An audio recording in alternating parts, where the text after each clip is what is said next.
ይህች ሴት የ49 ዓመት ዕድሜ ያላትና የብዙ ሚሊዮን ዶላር ግዙፍ ተቋም በላቧ የገነባች ስኬታማ ሴት ናት። ከውጭ ሲታይ ሕይወቷ ፍጹም ቢመስልም ከጀርባዋ ግን አንድ ትልቅ ጉድለት አለ። ነገር ግን በአጋጣሚ አንድ ወጣት ወደ ሕይወቷ ዘልቆ በመግባት ባልታሰበ ሁኔታ ማንነቷንና ኑሮዋን መቀየር ይጀምራል። ሁኔታው አስፈሪና ለደህንነቷ አስጊ ቢሆንም ለዓመታት ስትናፍቀው የነበረውን ጉዳይ በማግኘቷ ግን ደስተኛ ነች። አሁን ከባድ ምርጫ ከፊቷ ተጋርጧል። ክብሯንና ትዳሯን መጠበቅ ወይስ በሐሴት ለሚሞላት ነገር ግን ዋጋ ለሚያስከፍላት ጉዳይ እጅ መስጠት? ፊልሙ የሚጀምረው ሮሚና ባለቤቷ ጃኮብ ጣፋጭ የሚመስለውን የፍቅር ጊዜ ሲጋሩ እያስቃኘን ነው። ከ18 ዓመታት አብሮነት በኋላም ትዳራቸው አሁንም በፍቅር የተሞላ መሆኑን እናያለን። ሆኖም ጃኮብ ከጣፋጩ የፍቅር ጊዜ በኋላ እንቅልፍ ሲወስደው የሮሚ ሌላኛው ማንነት ይገለጣል። በዝምታ ወደ ሌላ ክፍል ትሄድና ላፕቶፓን ከፍታ አንዳንድ ከባለቤቷ ጋር ያላየቻቸውን ምስሎች ማየት ትጀምራለች። በዚያም በባለቤቷ በኩል አግኝታቸው የማታውቀውንና በውስጧ የታመቁትን ድብቅ ፍላጎቶቿን የሚያነሳሱ ምስሎችን ስትመለከት ይታያል። በማግስቱ ንጋት ላይ ሮሚን የምናገኛት ለአንድ ፕሮግራም ንግግር ለማድረግ እየተለማመደች ነው። ገና ልምምዷን አጠናቃ ሳትጨርስ ወደ ቤተሰቧ ኃላፊነቷን በመመለስ ለልጆቿ ኖራና ኢዛቤል ቁርስና ምሳ ስታዘጋጅ እናያታለን። ወደ ሥራ በምታመራበት ወቅት ግን ያልተጠበቀ ክስተት ይገጥማታል። አንድ ኃይለኛ ውሻ በድንገት ሊያጠቃት ሲል አንድ እንግዳ ሰው በመካከላቸው ገብቶ ያድናታል። መንገዷን ስትቀጥልም አይኖቻቸው ለጥቂት ሰኮንዶች ይጋጫሉ። ሮሚ ወደ ቴንሳይል ተቋም ዘግይታ ብትደርስም ረዳቷ ኤስሜ ሥራዎችን በሚገባ እየከወነች እንደሆነ ትገልጽላታለች። እዚህ ጋር ነው ሮሚ ቴንሳይል የተባለ ዘመናዊ የሮቦቲክስ ኩባንያ ዋና ሥራ አስፈጻሚ መሆኗን የምንረዳው። ሮሚ ንግግሯን እንደጨረሰች አዳዲስ ሰልጣኞች ይተዋወቃሉ። ከነዚህ መካከል ሳሙኤል የተባለው ወጣት የሮሚ ንግግር ከልብ የመነጨ ነው ወይስ ለድርጅቱ ገጽታ ተብሎ የተደረገ ትወና ነው ሲል በድፍረት ይጠይቃል። ይህን ጊዜ ክፍሉ በዝምታ ይዋጣል። ሮሚ ግን አንድ ነገር አስተዋለች። ይህ ደፋር ወጣት ከጥቂት ሰዓታት በፊት ከውሻው ጥቃት የታደጋት ያው እንግዳው ሰው ነበር። በዚህ ዕለት ረፋድ ላይ ሮሚ እንደገና ከሳሙኤል ጋር ትገናኛለች። ጥቂት ጨዋታ በሚያደርጉበት ወቅት ያንን አስፈሪ ውሻ እንዴት ሊያረጋጋው እንደቻለ ትጠይቀዋለች። ሳሙኤልም ለውሻው ቃሪያ ሰጥቶት እንደሆነ በፈገግታ ይነግራታል። ጨዋታቸው ምንም እንኳ የቀልድ ቢመስልም በመካከላቸው ግን ግልጽ የሆነ ስሜትና መሳሳብ እየተፈጠረ እንደሆነ መገመት አይከብድም።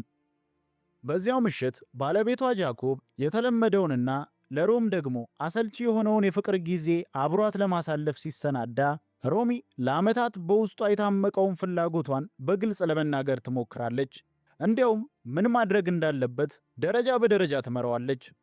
ሆኖም የቀረበለት ሐሳብ ለጃኮብ እጅግ እንግዳና ከልምድ የወጣ ስለነበር ነገሩን እንደ ቀልድ በመቁጠር ያልፈዋል። ሮሚም ፍላጎቷን ሊረዳላት እንደማይችል ስታውቅ ተስፋ በመቁረጥ ስሜቷን አፍና ወደ ቀድሞ ሕይወቷ ትመለሳለች። ሮሚ ንጹሕ አየር ለመቀበል ወደ ውጭ ስትወጣ ሳሙኤል ሲጋራ ለማጨስ ተከትሏት ይወጣል። በልምምድ ፕሮግራሙ ላይ እሷን በልዩ ሁኔታ አሰልጣኙ እንድትሆን እንደመረጣት ሲነግራት ሮሚ በዚህ ሂደት ውስጥ መካተታን እንኳን ባለማወቋ ትገረማለች። ወደ ውስጥ ሲመለሱም ሮሚ ሳሙኤል በነፃነት ሲጨፍር ትከታተለዋለች። በዚህ መሃል የአንገት ካራቫቱን መሬት ላይ ጥሎት ይሄዳል። በማግስቱ ጠዋት ወደ ቢሮዋ ስታመራ ያንኑ ካራቫት መሬት ላይ አግኝታው ታነሳዋለች። ቢሮዋ ገብታ ለብቻዋ ስትሆንም ያንኑ ካራቫት እየዳሰሰች ስለ ወጣቱ ሳሙኤል ማሰብ ትጀምራለች። በሌላ በኩል ሮሚ ውበቷንና ወጣትነቷን ጠብቆ ለመቆየት ያላትን ከፍተኛ ጭንቀት እንመለከታለን። ፍጹም ሆኖ ለመታየት በምታደርገው ጥረት ውስጥም የሥነ ልቦና ምክርንና የቆዳ ውበት ሕክምናዎችን በማድረግ ትተጋለች። በማግስቱ ሮሚና ሳሙኤል ሊፍት ውስጥ ሳሉ ሳሙኤል የሮሚን ፊት በትኩረት በመመልከት የውበት ሕክምናው ጥሎባት ያለፉትን ትናንሽ ጠባሳዎች ልብ ይላል። ይህ ሁሉ አያስፈልግሽም ሲልም በዝግታ ይነግራታል። ከዛም በመቀጠል ማክሰኞ ዕለት የመጀመሪያው የሥልጠና ክፍለ ጊዜ እንዳላቸው ያስታውሳታል። ሮሚ ቢሮዋ ስትደርስ ረዳቷ ኤስሚ በፊቷ ላይ ሜካፕ በመቀባት ምልክቶቹን ለመደበቅ እየረዳቻት ለረጅም ጊዜ የዘገየው የሥራ እድገቷ ከምን እንደደረሰ ታስታውሳታለች። ማክሰኞ ዕለት የመጀመሪያው የሥልጠና ክፍለ ጊዜ በዝግ ክፍል ውስጥ ተካሄደ። ክፍሉ ውስጥ ሮሚና ሳሙኤል ብቻ ነበሩ። ሳሙኤል ረጋ ብሎ ንግግሩን ጀመረ። የመጀመሪያ ትኩረታቸው ሮሚ ኩባንያውን ስለመሰረተችበት ጊዜ ቢሆንም ውይይቱ ሳይታወቅ አቅጣጫውን ቀይሮ መሪ መሆን ለእሷ ያለውን ትልቅ ትርጉም ወደ መመርመር አመራ። በጨዋታቸው መሃል ሳሙኤል አንድ ያልተጠበቀ ሐሳብ ሰነዘረ።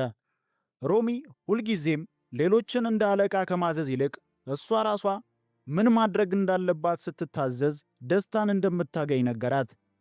ይህም ሁልጊዜም የበታችነት ስሜት ተጠቂ በመሆኗ እንደሆነ ይነግራታል። ይህ ንግግር ሮሚን ከጠበቀችው በላይ አስደነገጣት። ፊቷ በኀፍረት ቀላ፣ ሰውነቷን መረበሽ ጀመረ። ሁኔታው ምቾት ስለነሳት ስብሰባውን አቋርጣ ለመውጣት ብትሞክርም ሳሙኤል ወደ እሷ በመጠጋት መንገዷን ዘጋው። በሁለቱ መካከል ለጥቂት ሰኮንዶች የቆየ የዝምታና የማመንታት ስሜት ሰፈነ። ከዚያም ሮሚ በድንገተኛ ስሜት ተገፋፍታ ሳሙኤልን ትስመዋለች። ነገር ግን ወዲያውኑ በድርጊቷ ተጸጽታና በኀፍረት ተውጣ ይቅርታ እየጠየቀች ከክፍሉ ትወጣለች። በማግስቱ ሳሙኤል ስለ ሁለተኛው ክፍለ ጊዜ ሊያስታውሳት ወደ ሮም ቢሮ አመራ። እሷ ግን እንዲቀር በማሰብ ቀጠሮውን ማራዘም እንዳለባቸው ትነግረዋለች። ሳሙኤል ግን ነገሩን በመግፋት አስብበታለሁ እስክትለው ድረስ መንገዷን ዘግቶ ይቆማል። ሮሚ ከዚህ ግራ መጋባት ለመሸሽ በማሰብ ባለቤቷ ጃኮብ ተውኔት ወደሚያዘጋጅበት ቲያትር ቤት ትሄዳለች። ጃኮብ ሮሚ ብዙ ጊዜ ወደ ቲያትር ቤት ስለማትመጣ ሚስቱን እዚያ በማየቱ እጅግ ይደሰታል። ከጥቂት ቀናት በኋላ የጃኮብ የቲያትር ትዕይንት ተመርቆ ለእይታ ቀረበ። ሮሚም በቦታው ተገኝታ ባለቤቷንና የሥራ ባልደረቦቹን ደስታ ከተጋራች በኋላ አስቸኳይ የቢሮ ሥራ እንዳለባት ተናግራ ለመሄድ ተነሳች። ሮሚ የጃኮብን ቅሬታ ችላ ብላ በፍጥነት ወደ ቢሮ አመራች። እዚያም እንደደረሰች በጠረጴዛዋ ላይ ከሳሙኤል የተተወላትን አጭር መልእክት አገኘች። መልእክቱም አንድ ቦታ እንድትገናኘው የሚጠይቅ ነበር። በማግስቱ ሮሚ ወደ ተባለችው ቦታ ስታመራ ያገኘችው አንድ ትንሽና ተራ የሆቴል ክፍል ነበር። ሳሙኤል እንደደረሰም በመካከላቸው ያለውን የዕድሜ ልዩነትና ይህ ግንኙነት በክብሯና በሙያዋ ላይ ሊያመጣ የሚችለውን አደጋ በማብራራት ግንኙነታቸውን ለማቆም እንደወሰነች በቁርጠኝነት ነገረችው። ሆኖም ሳሙኤል አሁን በእሷ ስምና ዝና ላይ የበላይነት እንዳለው በግልጽ ተናግሮ ምን ማድረግ እንዳለባት ያዛት ጀመር። መጀመሪያ ላይ ሮሚ ብትታገለውም በመጨረሻ ግን ሁሌም ትመኘው ለነበረው ፍላጎቷ እጅ ሰጠች። ከዚያም ቅጽበት ጀምሮ ምስጢራዊ ግንኙነታቸው ተጀመረ። በመካከላቸው ያለው ግንኙነት ቀስ በቀስ ስር እየሰደደ መጣ። ሮሚ በውጫዊ ማንነቷ ሰላማዊ፣ ታማኝ ሚስትና አሳቢ እናት መስላ በመቅረብ ድብቅ ሕይወቷን በሚገባ ተሸፍን ነበር።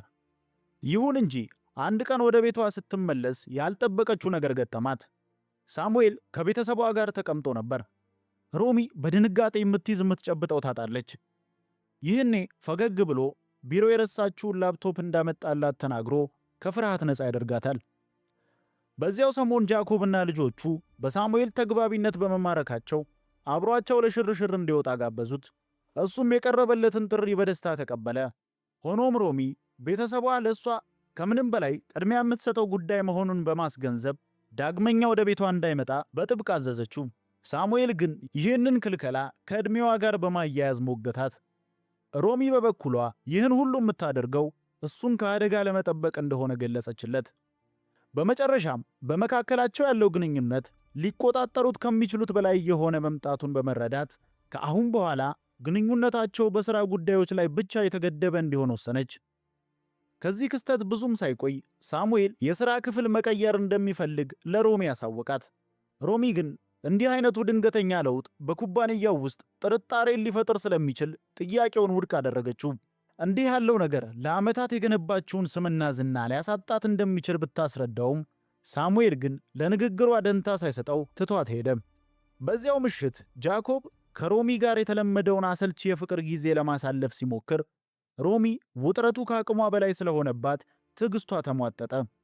በመካከላቸው ያለው ግንኙነት ለዓመታት እርካታ እንደነፈጋት በመግለጽ ባለቤቷን ባልጠበቀው ሁኔታ ፊት ትነሳዋለች።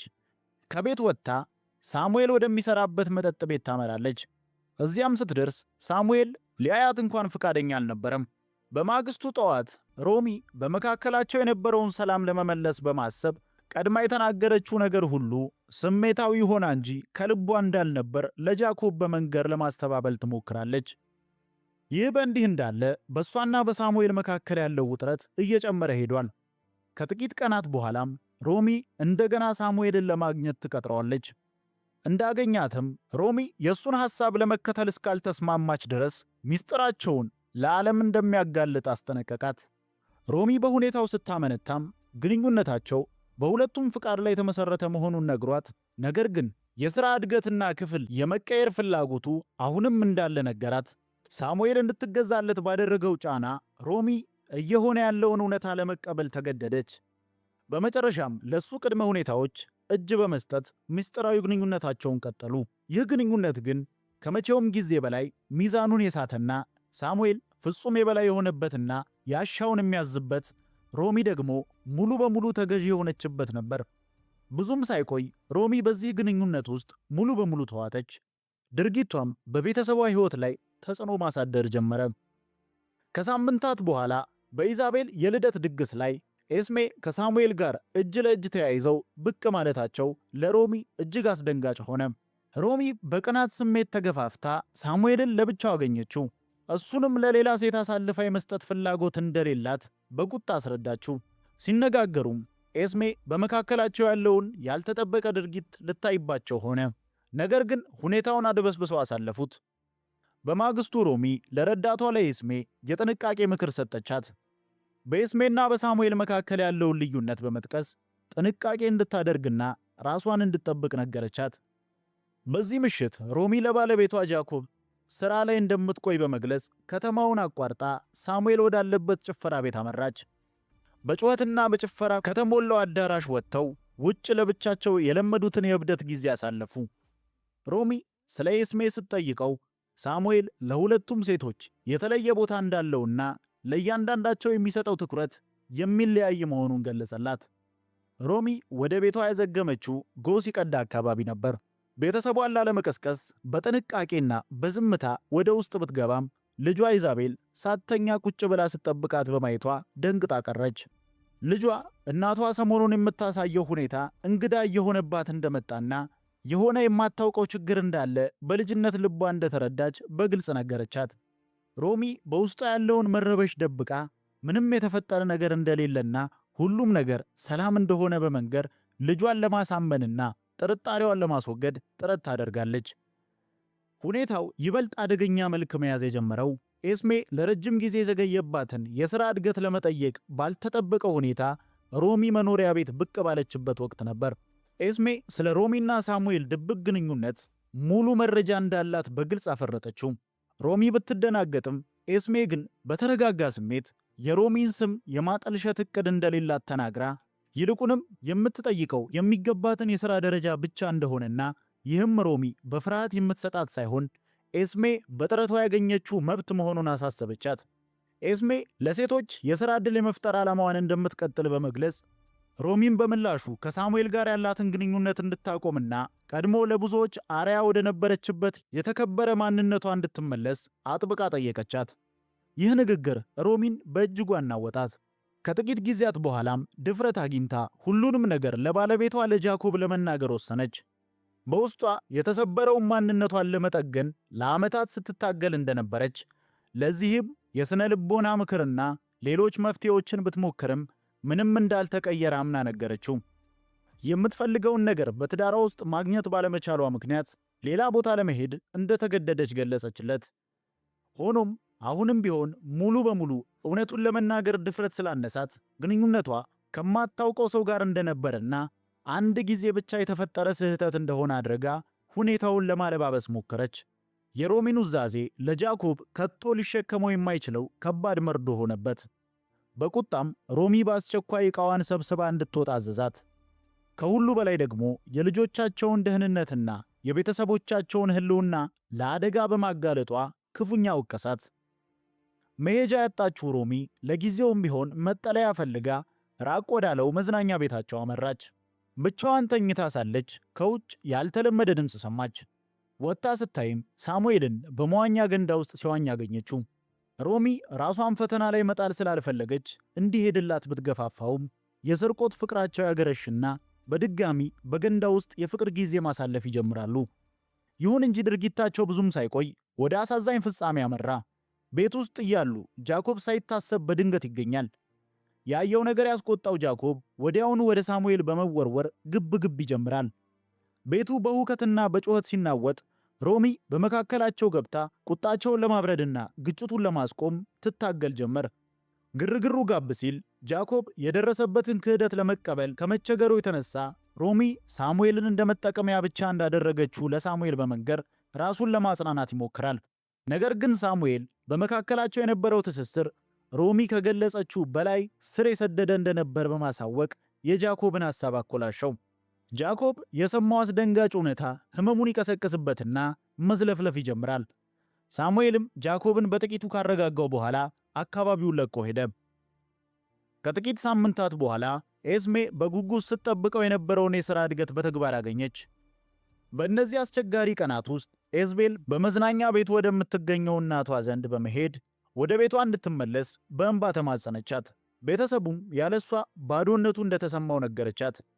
ጃኮብ ስለተፈጠረው ነገር ለልጆቹ ምንም አይነት ፍንጭ ባይሰጥም ኤዝቤል ግን አባቷ ውሎ አድሮ ይቅርታ እንደሚያደርግላት ያላትን ጽኑ እምነት አጋራቻት።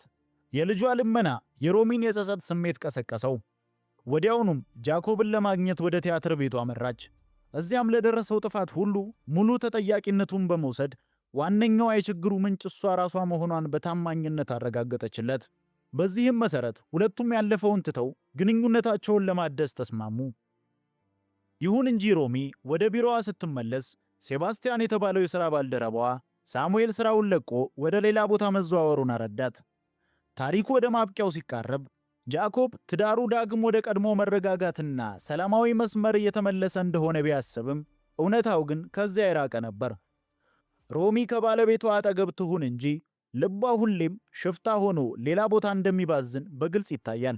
በፊቷ ላይ የሚታይ የመረጋጋት ጭንብል ቢኖርም በውስጧ ግን አሁንም የሳሙኤል ትዝታ እንደነገሰ ነው። ያ በውስጧ የተቀበረው ኃይለኛ ፍላጎትም አሁንም ድረስ ነፍሷን እንደረበሸው ቀጥሏል። የሰው ሆዱ የወፍ ወንዱ አይታወቅም ነውና ጃኮብ በምታሳየው የውሸት ጭንብል ተሸውዶ ኑሮውን ቀጥሏል። ወዳጆቼ፣ ምናልባት እናንተ በጃኮብ ቦታ ብትሆኑ ኖሮ ውሳኔያችሁ ምን ይሆን ነበር? ሐሳባችሁን በኮሜንት ላይ አስቀምጡልኝ። ለቻናሉም አዲስ ከሆናችሁ ሰብስክራይብ በማድረግ ቤተሰብ ይሁኑ። በቀጣይ በሌላ ፊልም እስከምንገናኝ ሰላም ሁኑልኝ።